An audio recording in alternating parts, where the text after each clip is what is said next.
For Sunday, January 22nd, you found the Georgia Gang. Topping our agenda today, the United States has its 45th president. $1 million in bribes apparently went to Atlanta City Hall. And for the Falcons, it's Rise Up, and it's Sunday. Some of the stories up for grabs on the Georgia Gang. From the Fox 5 studios, the Georgia Gang starts now. And we're glad you could be with us on this Sunday. It is a huge weekend, of course. The nation has its 45th president, Donald Trump. We send our best wishes for success to him and our best wishes to President Obama and his wife as they leave town. Also, I think we should acknowledge the illness of former President George H.W. Bush, Bush 41. We hope he gets better. And then to cheer it all up, we're going to be openly rooting for the Atlanta Falcons this afternoon. But first, the news. I'd like to introduce Carrie Hichter, who is a longtime attorney here in Atlanta, and what I would call, Jeffrey, something you used to be. Carrie is an intellectual conservative. Well, you know, I still consider myself an intellectual. I'll give you that. I just don't know what happened to the conservative part. At any rate, let's begin, obviously, with the inauguration. Donald Trump took the oath of office Friday. And we should concentrate, I think, on his relationship with Georgia. It's going to be a different kind of presidency, but it's also a very different cabinet. Now, Sonny Perdue was an effective governor of Georgia. Of sorts. And he's a natural choice to be Secretary of Agriculture. Normally, I wouldn't care who the Agriculture Secretary was. Would you? Normally, probably not much, but it's interesting that he is. Yeah, and Carrie, Sonny Perdue has a kind of a hands-on record. He takes care of business. He does. He's proven to be an efficient administrator, and one of the programs that he'll be responsible for is what has become a fairly bloated food stamp program. It's true. That needs to be evaluated, and many contend needs to be cut. Well, one thing President Obama has left us, of course, is the record number of people on food stamps. And that's part of the legacy of his presidency, that explosion in food stamps. And which was the legacy of W. Bush by the crash of the economy that left everybody on the street. But you know, just to keep it on Perdue for a minute, food stamps, ethanol subsidies, and Georgia's own water wars. I wonder if he'll, because he's experienced in that, Jeff, does he make his voice heard in our feud? Well, I mean, you know, a large part of the water war issue, of course, is access to available water supplies for Georgia's farmers. And so as Agriculture Secretary, that's going to be a huge issue. Fact of the matter is, Georgia has got a tremendous amount of clout in this cabinet. I don't think that there's any way around it, presuming that Tom Price and Governor Perdue will be confirmed. Yeah, I can't imagine. I can't remember a time. Right. Could we say Tom Price is the second most powerful man in Washington at the moment? I think that you probably can. I mean, Tom Price is going to have a lot of clout. I expect for Tom Price to be confirmed. And the question is, what are they going to do? You got the president out there saying that he's going to have insurance for everybody. And it sounds like a replacement instead of just a repeal, but in a replacement of universal health care under the Trump administration. Kerry, Tom Price was born for this. Well, absolutely. I mean, he's a physician. He knows the medical system. He ran a huge orthopedic practice, so he is uniquely qualified to handle this. In terms of the water war thing, though, I'd like to go back to that for a second, because one of the things that we need to take into consideration is that if Alabama jumps into that and files suit, the new Attorney General is from Alabama. And there may be some gravitas that he brings to the contest between 3 states as a consequence of him being there. On the other hand, if we make it legislative, we're going to have a new voice in the Congress, in the Senate for Alabama, and whether or not that voice will be as loud as Jeff Sessions remains to be seen. At any rate, I think it's a good time in Washington to be named Perdue. Because you have Senator David Perdue, you have Governor Sonny Perdue. You've got to think that Senator Perdue, who was a Trump supporter all along, had a lot to do with the appointment of his, I believe it's his cousin. Now, those are the most powerful people we can think of in Washington with a Georgia slant. But the least important person in all of Washington, D.C. right now is also from Georgia, and that's Congressman John Lewis. I He has beg to made differ. himself Mr. Irrelevant by boycotting the inauguration. No. And I want to point out that the inauguration is officially a joint session of Congress.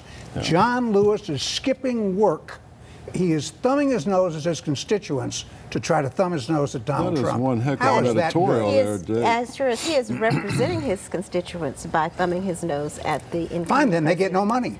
All So- John Lewis ever announces is grant, grant, grant to his 5th district. Fine, cut that off. Well, Well, I you don't mean, want to play first of catch-up. all, That's not gonna happen. First of all, I mean, you know, we live in a free country where Lynn Westmoreland, a sitting congressman, can not go to the inauguration of President Obama, and where John Lewis, if he so chooses, cannot attend the inauguration of Donald Trump. He did so. He did it loudly. He's gotten a lot of support for it. His book sales are off the chain on Amazon.com. People are citing him It's a comic again as book, a isn't it? national Isn't it a comic book? as a It's national a hero. graphic But novel. isn't his book it's a a comic graphic book? novel. A is what graphic it's novel called. comic yes, book. it's not a comic book. It's called graphic novel. Graphic novel. I think that John Lewis, conscience of the Congress, and rightfully so, has every right to make his voice heard. And he's done so, and he's done so in a way that I think And besides, is admirable. he has a history of civil disobedience to doing the right thing for We've the got to right grow out of reasons that. are out We've of, got to work and again, make this country better, it seems to Well, me. that's what he's And by done. turning his back on it, he doesn't do that. Kerry, He's not turning his back. if He's you just listen to making the this cooler one heads like stand. Andy Young and Congressman Sanford Bishop, another black Democrat, he from Columbus, they seem to be a whole lot more pragmatic about this thing.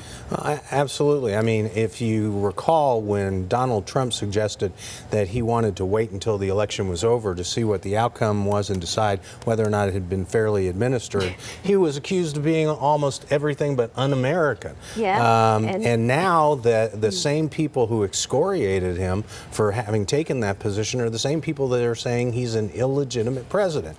I mean, I think that the one thing we learned from the election, if nothing else, is that you shouldn't beat on a beehive with a stick. And if you do, you're going to get stung. I'm not saying that what Trump's response was a good idea. I much more liked what Johnny Isakson had to say, which is, I'm disappointed with the way that Representative Exactly Lewis right, and that's approached it. really And in the issue effect, here. It's not Andy so Young much. said that It's not too. so much what him calling him an illegitimate president, and he's not going to attend.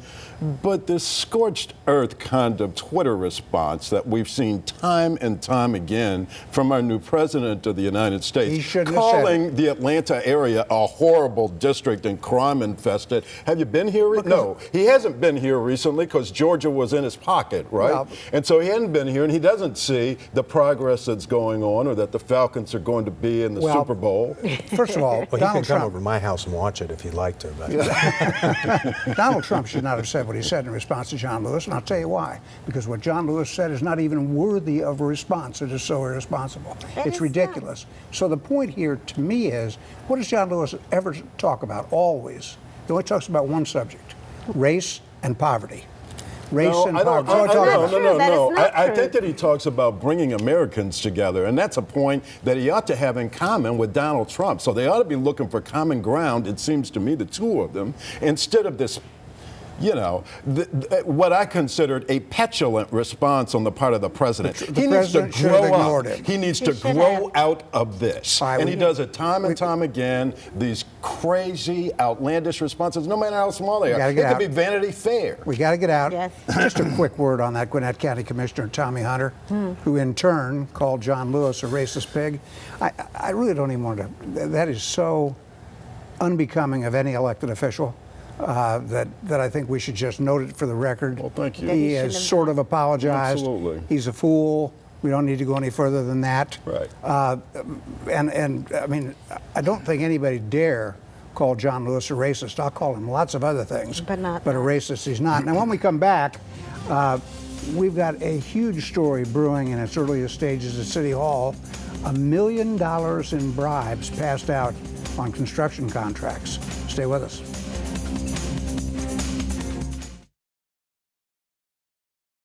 Have a question or comment for the Georgia Gang? Visit their website at fox5atlanta.com. Back here in Metro Atlanta this week, you didn't have to be Jimmy Olsen, Cub reporter, to see that there was some major news out of City Hall. It's a story that is just beginning to unfold.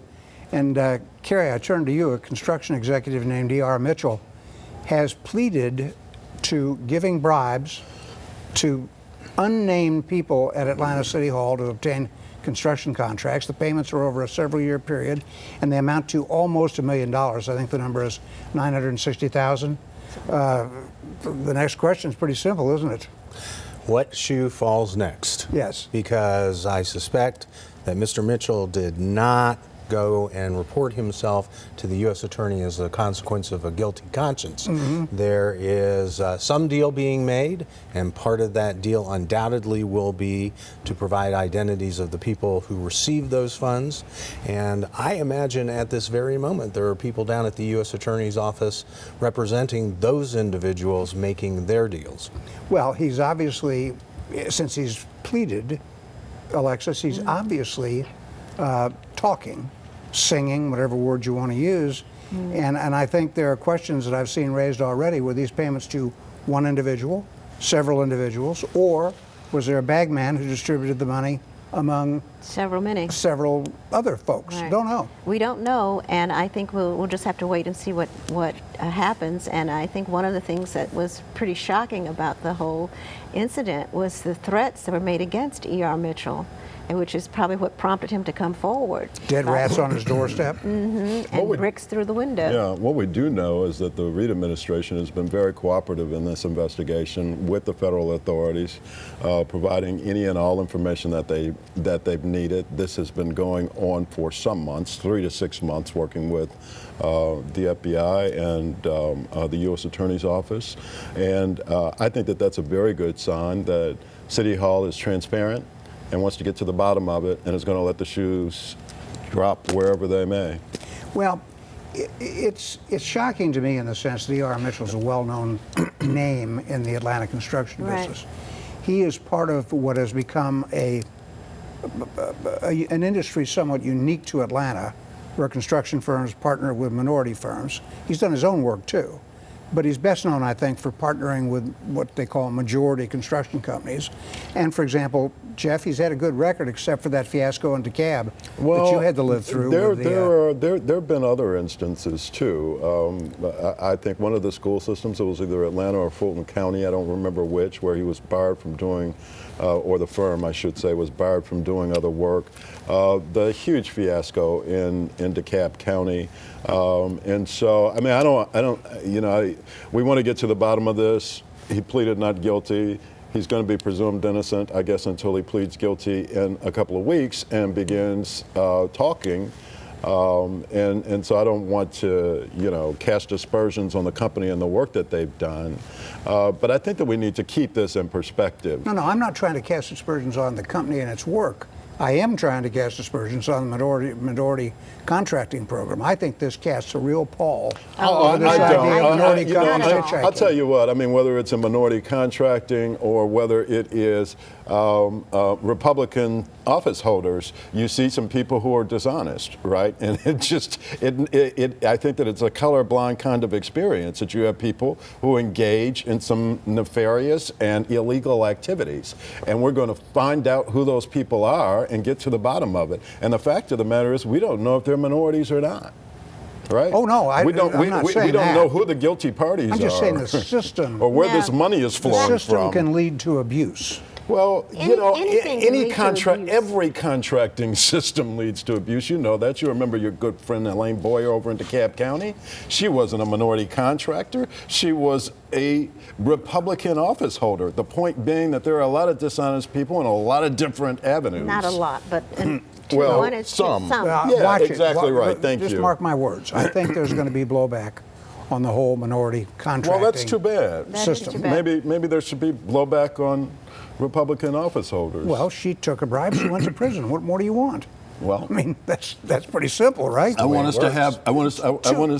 to look at these outside of the context of race and party, right? That there are just some people who aren't doing the right thing. That's all, and just have some equal application across the board. Let me just touch on two local stories here that strike me as interesting and that are not much we can say about them. But Morehouse College's Board of Trustees refused to to renew the contract of President John Wilson. Right. Can you shed any insight on that? He looked to me to be a pretty impressive guy, and he had the fundraising up a little bit. I know John Wilson well. I've done some work with John Wilson in the interest of full disclosure. I think that he's a good guy. I think that he was a good president. He was doing the right thing. He had a tough job because you see a lot of struggles going on with these kinds of institutions. The fact of the matter is you've got at Morehouse and a lot of other colleges meddling boards of trustees. It's just that simple. They don't know where to draw that line, right, between governance and allowing the administration to do its job. And I think that that's the case Probably at a Morehouse. bottom line issue too. I think it's going to be about it's all about fundraising. money. Real quickly, we have to get out. Carrie, I don't think. Well, I'm going to admit ignorance here. I didn't look at the traffic plan released by the Braves for Cobb County. Did you take a look? Do you have any idea? I watched didn't the have a chance. video. Well, my reaction to that whole idea is having a traffic plan in Atlanta is very much like having a brimstone plan in hell. There's too much of it. It's Right, not good luck very with that. pleasant, and it ain't getting better. Well, it's got Uber in it, though. Did you see that? No, I'm pleading ignorance well, here. they did a video, and I watched the video, and you can take Uber straight to the park, and they've got an Uber section where you can be let off and walk right into Well, the that stadium. makes sense. So that does make some sense. And then they talk about the circulator and the Cobb Transit. Take that, and so, but Good. it's still. I don't think it's going to work. It's going to be they're better still than Turner Field. Mark my words. Well, It's gonna we be shall better than see. Turner We Field. shall We got to see. get out. 10,000 parking spaces. When we come back, yes, sir, rising up with the Atlanta Falcons. Stay with us.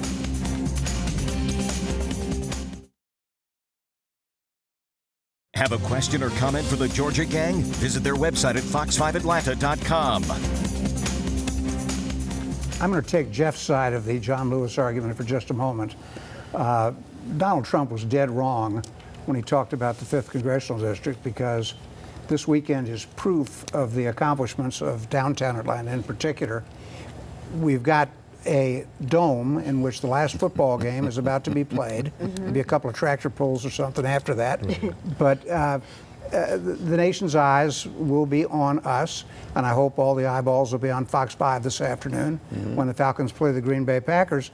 But it's interesting. Next to it, right next to it, almost touching it, is the new Mercedes-Benz Stadium. And it is a beautiful thing. It It's not really even is. finished. I don't even know how they got the construction equipment in there to do that. I didn't realize, how complicated. But ticket sales are up, the seat licenses, and Carrie, you just joked that you're about to buy.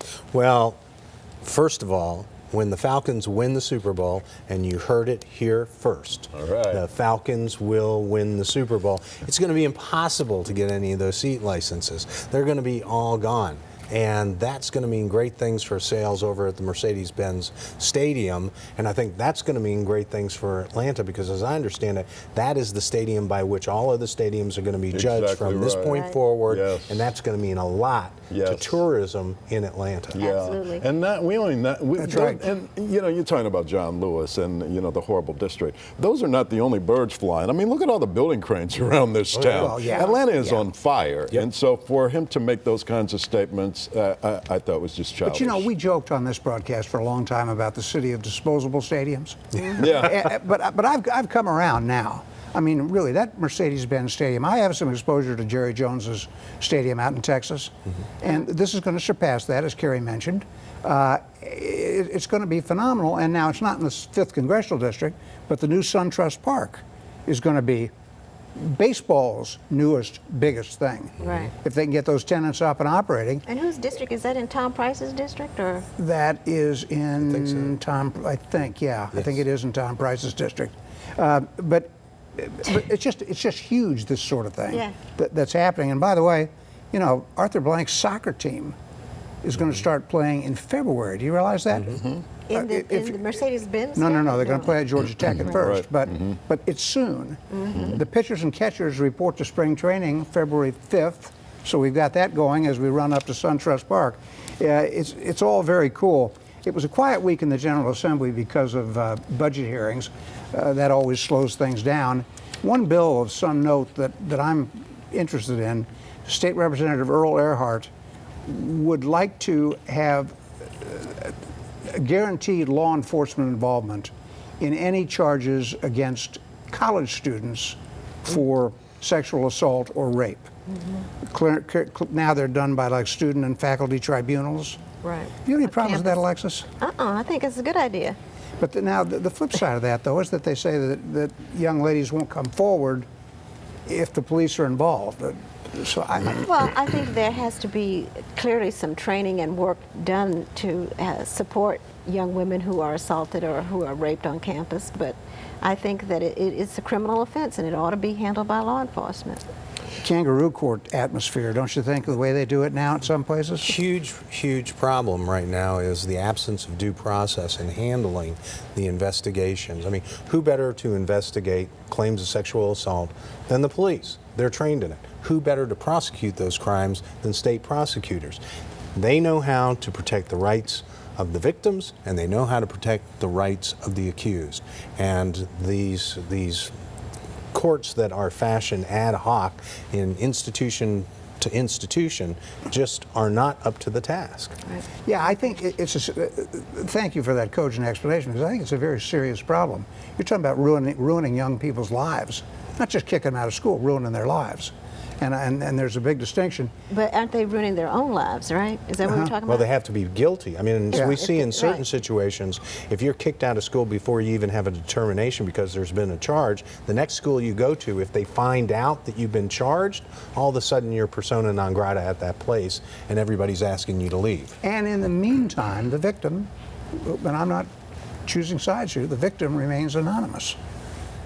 It's troubling. These are young people. These are not fully mature adults in this. Let's get out now so that we can allow a little more time for winners and losers, because I've got a long list in addition to the Falcons and John Lewis, the easy ones. So we'll come back in just a minute. Stay with us. Time now for the week's winners and losers.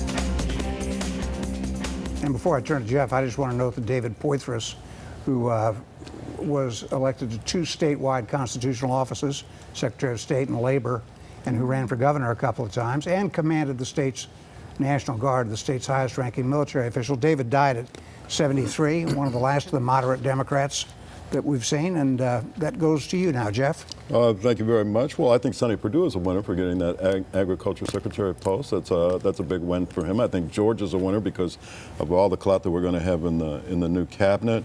I hope that Donald Trump is a winner. We really don't know what his policies are going to look like. But first of all, I hope that he grows into the job, or just grows up and puts down his phone and stops tweeting. And finally, Underground Atlanta, looks like we're nearing a deal there. Yeah, not only is this a tremendous amount of economic development for the south side of downtown, but it gets $8 million a year off the city's books. And so hats off to Mayor Reed for helping to make that happen. Alexis. Okay, I'll congratulate Donald Trump as he's sworn in as the new president of the United States, and also President Barack Obama as he exits as a wonderful president for the last 8 years, and for progress for us socially, particularly in the country, and also economically. I also want to congratulate Bernice King. I think she made a great speech during the King holiday observance at the King Center, as did everybody else who spoke. And everybody should tune in to YouTube and listen to what T.I. has to say about the comings and goings of people going to visit the then President-elect Trump. It was pretty interesting insight. T.I. the rapper? Yes, pretty interesting insight. Guess we could call that a tune-out on this side, but anyway. Well, you can check them out. All right. It's interesting. Kerry, welcome. What'd you like in the week, or dislike? I have to say that the American people are the biggest winner. We live in a country where we have the peaceful transfer of power, and that is truly a blessing when you look around the world and see what happens when that does not occur. It's tragic, and it may leave a bitter taste in the mouth for the people who did not vote for that particular candidate, but the hope is there that next time around, it's going to be your candidate. So the experiment continues to work in American democracy. Paul Bowers, Chairman and President and CEO of Georgia Power, is a winner, named James Magazine Most Influential Person of the Year, and I'm a winner because this is the first time I've been on this show. I've been watching it for years, and I have to tell you, I have loved every second of it. Well, good for you. And I've got, let's see, I got a time cue. Okay. Let's see, I'm going to do a couple here. Bert Brantley, who's been an occasional panelist on this broadcast, named to be the COO of the state's Economic Development Department. And let's see what else. We should acknowledge the passing of Bishop Eddie Long, controversial but a towering figure, and also the old Fulton County Commissioner J.O. Wyatt, who I liked better as a jazz musician. But they were lost to us this week. And, just the weekly toll in Chicago on Martin Luther King weekend. 10 dead, 79 shot. Way to go. Way to be peace-loving, Chicago. Way to honor Dr. King's dream. We'll see you next week on the Georgia Gang. The opinions expressed in this broadcast are those of the panelists appearing in this program.